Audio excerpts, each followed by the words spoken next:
Selamat pagi, Bu. Pagi, Ibu. Mari, Bu, silahkan duduk. Baik, Ibu. Terima kasih. Baik, apakah sudah nyaman, Bu? Sudah, Ibu. Sebelumnya, perkenalkan, saya Bidan Afi, saya yang bertugas pada pagi hari ini ya, Bu. Ya, Ibu. Sebelumnya, ini Ibu kemarin lahiran di PMB ini dengan yang nolongin teman saya ya, Bu? Iya, Ibu. Baik. Sebelumnya, saya akan menutup tirai dan pintu terlebih dahulu ya, Bu, agar privasi Ibu terjaga. Dan juga suara-suaranya tidak terdengar sampai luar. Ya, Ibu. Baik. Baik, Ibu, saya sudah menutup pintu dan tirai. Kemudian, sebelumnya di sini saya akan menjelaskan mengenai konseling tanda bahaya nifas. Apakah sebelumnya Ibu sudah mengetahui apa saja tanda-tanda bahaya pada saat nifas? Belum, Ibu. Saya belum tahu. Baik, kalau begitu saya akan menjelaskan prosedurnya ya, Bu. Prosedurnya yaitu nanti saya akan menjelaskan secara singkat, jelas, mengenai tanda-tanda bahaya pada saat nifas. Kemudian untuk tujuannya yaitu untuk Ibu mengetahui tentang bahaya pada masa nifas. Sehingga nanti apabila, ya mohon maaf ya Bu, semoga saja tidak. Bila Ibu nanti terdapat bahaya-bahaya tersebut, Ibu langsung konsultasi ke bidan maupun ke dokter. Untuk lama tindakannya yaitu sekitar 10-15 menit. Apakah Ibu setuju dengan tindakan yang saya lakukan? Iya, Ibu. Apakah ada pertanyaan, Bu? Belum, Ibu. Belum ada. Baik, kalau begitu. Sebelumnya saya akan menggunakan media leaflet ya, Bu, untuk konseling pada hari ini. Ya, Ibu.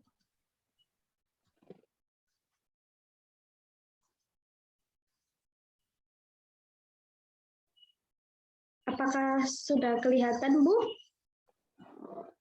Masih loading, Ibu. Baik. Nah, sudah. Baik. Saya akan menjelaskan secara singkat tentang tanda bahaya pada masa nifas ya, Bu. Untuk pengertiannya, yang pertama, pengertian tanda bahaya masa nifas merupakan tanda-tanda yang mengindikasikan adanya bahaya yang dapat terjadi selama masa nifas. Nah, apabila bahaya ini tidak terdeteksi, maka bisa menyebabkan kematian pada ibu. Oleh karena itu, konseling pada hari ini sangat bermanfaat untuk ibu ya, Bu. Kemudian, yang kedua, macam-macam tanda bahaya nifas. Macam-macam tanda bahaya nifas ini ada 5. Yang pertama yaitu infeksi. Kemudian yang kedua, demam masa nifas. Yang ketiga, perdarahan yang disebabkan keadaan abnormal pada rahim. Yang keempat, keadaan abnormal pada payudara. Dan yang terakhir, keadaan abnormal psikologis. Saya akan menjelaskan tentang infeksi. Infeksi ini merupakan perlukaan karena persalinan. Tempat perlukaan karena persalinan karena merupakan tempat masuknya kuman ke dalam tubuh. Sehingga itu dapat menimbulkan infeksi pada kala nifas ya, Bu. Untuk gambaran klinisnya itu ada 2. Yang pertama infeksi lokal dan yang kedua infeksi general. Infeksi lokal ini yaitu pembengkakan luka episiotomi, kemudian terjadi penanahan, kemudian perubahan warna lokal, kemudian pengeluaran lohea bercampur nanah, kemudian mobilisasi terbatas karena masa nyeri, dan yang terakhir karena temperatur badan dapat meningkat, jadi suhu ibu dapat meningkat, begitu Bu. Kemudian yang kedua infeksi general ini di seluruh tubuh ya Bu, itu tampak sakit dan lemah. Jadi badan ibu terasa sakit, lemah, letih, lesu gitu Bu. Kemudian suhu bisa meningkat di atas 39 derajat Celcius. Kemudian tekanan darah dapat menurun dan nadi dapat meningkat.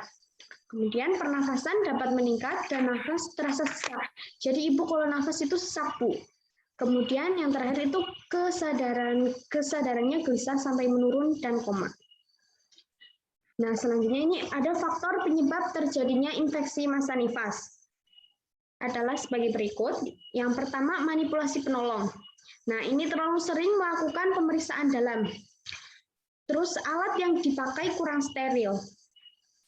Kemudian infeksi yang didapat di rumah sakit atau nosokomial. Kemudian yang ketiga, hubungan seks menjelang persalinan. Kemudian yang keempat, sudah terdapat infeksi intrapartum, yaitu persalinan lama terlantar, ketuban pecah lebih dari 6 jam, terdapat pusat infeksi dalam tubuh atau lokal infeksi. Nah, yang kedua, tanda bahaya nifasnya yaitu demam masa nifas. Nah, demam nifas atau morbiditas purpuralis meliputi demam dalam masa nifas oleh sebab apapun dengan ketentuan meningkatnya suhu badan melebihi 38 derajat Celcius tanpa menghitung hari pertama dan berturut-turut selama 2 hari dalam 10 hari pertama postpartum.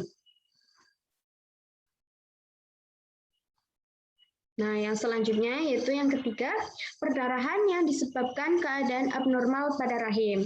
Nah, perdarahan postpartum ini yaitu kehilangan darah lebih dari 500 ml setelah persalinan normal atau kehilangan lebih dari 1000 ml setelah persalinan abnormal atau sesar.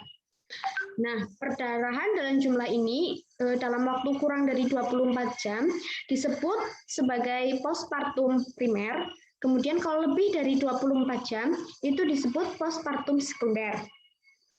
Nah, beberapa keadaan abnormal pada rahim, yaitu yang pertama subinvolusi uteri. Proses involusi rahim tidak berjalan sebagaimana mestinya, sehingga proses pengecilan rahim terhambat. Penyebab terjadinya subinvolusi uteri adalah terjadinya infeksi pada endometrium. Terdapat sisa plasenta dan selaputnya terdapat bekuan darah atau mioma uteri. Kemudian selanjutnya perdarahan pada masa nifas sekunder.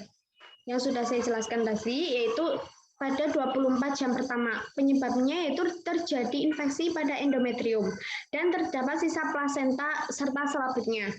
Yang ketiga yaitu Phlegmasia albadolens, merupakan salah satu bentuk infeksi purpuralis yang mengenai pembuluh darah vena femoralis.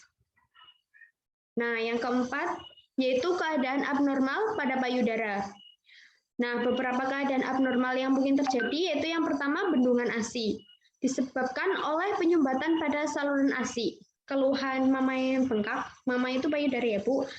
Kemudian payudara itu bengkak, keras, dan terasa panas sampai suhu badan ibu itu meningkat. Kemudian mastitis dan abses mamai. Infeksi ini menimbulkan demam, nyeri lokal pada payudara, kemudian pemadatan payudara, dan terjadi perubahan warna kulit pada payudara. Nah, selanjutnya, itu yang kelima, keadaan abnormal pada psikologis. Nah, psikologis pada masa nifas ini pada 3-10 hari setelah melahirkan. Postnatal blues biasanya muncul itu pada hari ke-5.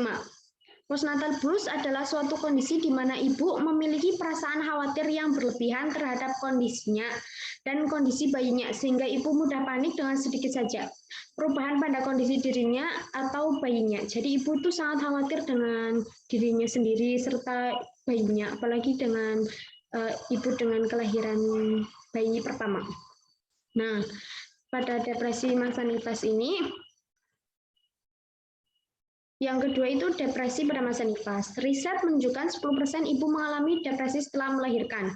Dari 10% saja tidak mengalami perubahan emosi. Keadaan ini berlangsung antara 3-6 bulan. Bahkan pada beberapa kasus terjadi selama 1 tahun pertama kehidupan bayi.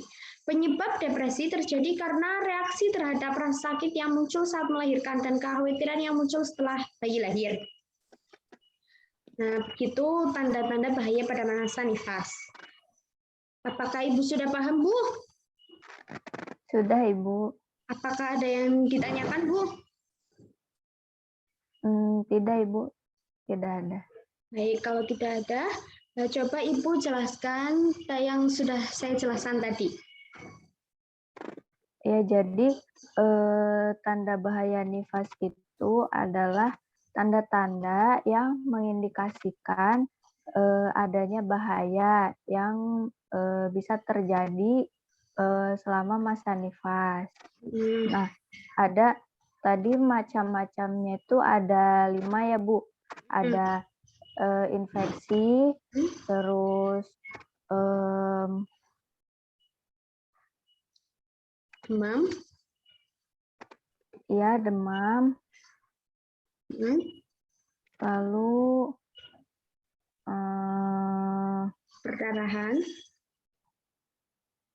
perdarahan, lalu keadaan abnormal pada payudara, terus yang kelima keadaan abnormal pada psikologis. Baik, berarti Ibu sudah paham ya? Iya, Ibu. Selanjutnya saya ingin bertanya, Bu, untuk infeksi, itu gambaran klinisnya ada berapa, Bu? Tadi infeksi itu ada 2, infeksi lokal sama infeksi general. Baik, untuk contohnya, Bu? Kalau infeksi lokal itu contohnya pembengkakan luka episiotomi. Kalau yang general itu suhunya meningkat di atas 39 derajat Celcius. Baik, seperti Ibu sudah paham ya, Bu. Saya akan mengevaluasi sedikit. Benar yang dikatakan Ibu tadi, tanda bahaya nifas ada 5. Yang pertama infeksi, demam masa nifas, kemudian perdarahan yang disebabkan oleh rahim, kemudian keadaan abnormal payudara, dan yang terakhir keadaan abnormal psikologis. Nah, dari semua itu, apabila nanti Ibu merasakan tanda-tanda bahaya yang sudah saya jelaskan tadi, Ibu nanti langsung ke bidan atau ke rumah sakit ya, Bu, untuk mengidentifikasi apa sih, apakah ada penyakit atau apa gitu ya, Bu? Ya, Ibu. Baik, Ibu. Baik, kalau begitu.